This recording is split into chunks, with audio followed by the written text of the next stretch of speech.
Hey everybody. A little bit different video today. I've been having a bad week when it comes to locks. Got this great Schlage Everest IC from Super Llama. Proceeded to break a pick in it. My favorite slimline Southord, rest in peace. I got this great multi-lock interactive from Locksport 92 in a trade and proceeded to break a pick.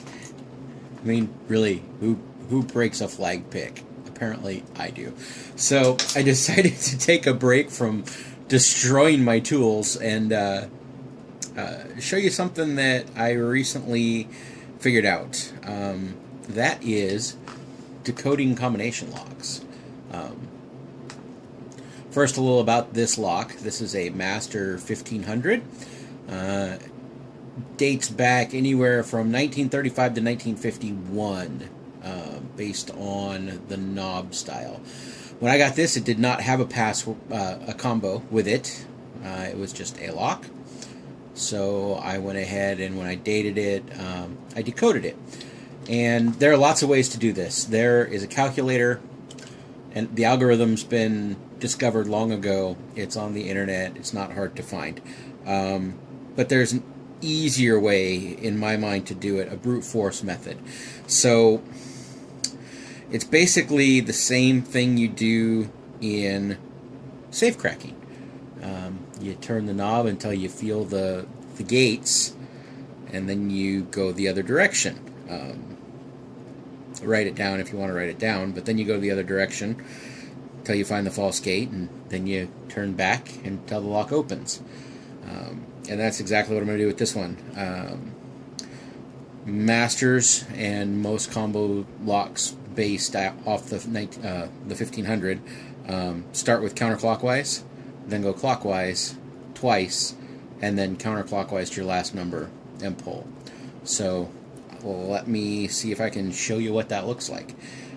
I'm just going to spin it to clear the dial. And then I'm going to pull the shackle. I'm going to put significant pressure on the shackle. And that's just like when you put tension on a lock core, it does the same thing. And I'm just going to slowly turn the dial.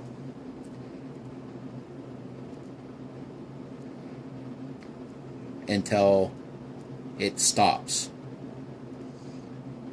It gets really hard to move. I could move this. I could force it. Just like if I was going to overset a pin, I could force that. But looking at the dial, my first number is 23. So since I'm in that gate,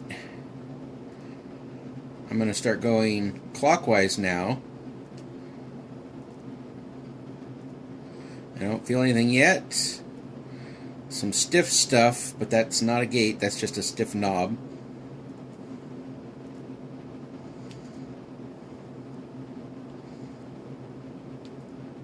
And you might have heard it. You might have seen the shackle jump. You see there's a clean spot there. The shackle just jumped. That's obviously in the gate. Our second number is 4. Now, all we do is, with this one I need to increase the pressure a little bit more because it doesn't like to open. And we just turn the knob until it falls into its gate. Second number is 6. Or third number is 6. And there you go. So the 3 things to remember. Lots of tension on the shackle, especially if it's old, because it's going to stick and you might not get a reading. Second thing, counterclockwise, clockwise, counterclockwise. Pay attention to the shackle. It'll jump in your hand sometimes. Pay attention to the dial. When you're spinning it to clear the dial, you'll feel if there's any tough spots or sticky spots that would prevent it from giving you a true reading, acting like a false gate. Make a mental note of where those are. That way you don't get caught up. And that's about it. It really is that easy. I've done this with Masters. I've done this with Yales. I've done this with no-name garbage locks from China. They all work. They all have gates. You just have to have the patience and use the right amount of tension to get the lock to tell you when it needs to open. Alright, thanks for watching, guys. Have fun breaking into combination locks.